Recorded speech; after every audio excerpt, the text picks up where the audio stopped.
গঙ্গাসাগরে ভয়াবহ ভাঙন, কপিল মুনির মন্দির সংলগ্ন ঢালাই রাস্তা ভেঙে গিয়েছে এবং বেশ কয়েকটি যে স্নান করার যে জায়গাগুলি রয়েছে সেই সমস্ত জায়গা ভেঙে গিয়েছে, যার ফলে ব্যারিকেড করা হয়েছে প্রশাসনের পক্ষ থেকে, সরানো হয়েছে কিছু অস্থায়ী দোকান। কিন্তু সেই পদক্ষেপ কতটা পর্যাপ্ত তা নিয়ে সংশয় রয়েছে স্থানীয় বাসিন্দাদের মধ্য থেকে। আমাদের সঙ্গে রয়েছেন আমাদের প্রতিনিধি কোয়েল মণ্ডল। কোয়েল, এই মুহূর্তে সার্বিক কি পরিস্থিতি, প্রশাসনের পক্ষ থেকে কি পদক্ষেপ এখনো পর্যন্ত চোখে পড়ছে? একদমই দেখো, প্রথমত প্রশাসনের তরফ থেকে যাতে কোনো রকম অপ্রীতিকর ঘটনা না ঘটে তার জন্যই কিন্তু ধস কবলিত যে এলাকা রয়েছে সেটা ব্যারিকেড দিয়ে ঘিরে ফেলা হয়েছে।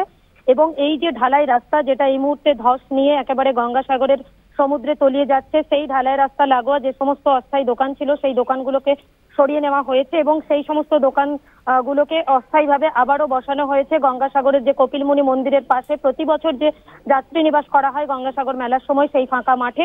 অন্যদিকে তোমাকে জানিয়ে রাখবো, এই মুহূর্তে কিন্তু ভারতবর্ষের একেবারে অন্যতম তীর্থ পর্যটন কেন্দ্র গঙ্গাসাগর সেটা কিন্তু একেবারে ভয়ঙ্কর ধসের কবলে পড়েছে। গত যে ভরা কোটাল গেল সেই ভরা কোটালের জেরেই কিন্তু সমুদ্র উত্তাল এবং উত্তাল সমুদ্রের যে জলস্ফীতি এবং সেই জলের ধাক্কাতে, জোয়ারের ধাক্কাতেই কিন্তু কপিলমুনি মন্দিরের সামনে 4 নম্বর এবং 5 নম্বর যে স্নানের ঘাট, সেই ঘাট লাগোয়া যে ঢালাই রাস্তা সেটা একেবারেই ধস নিয়ে নেয়। অন্যদিকে কপিলমুনি মন্দিরের সামনাসামনি যে 2 নম্বর স্নানের ঘাট সেটা কিন্তু আগে থেকে বিপজ্জনক অবস্থায় ছিল।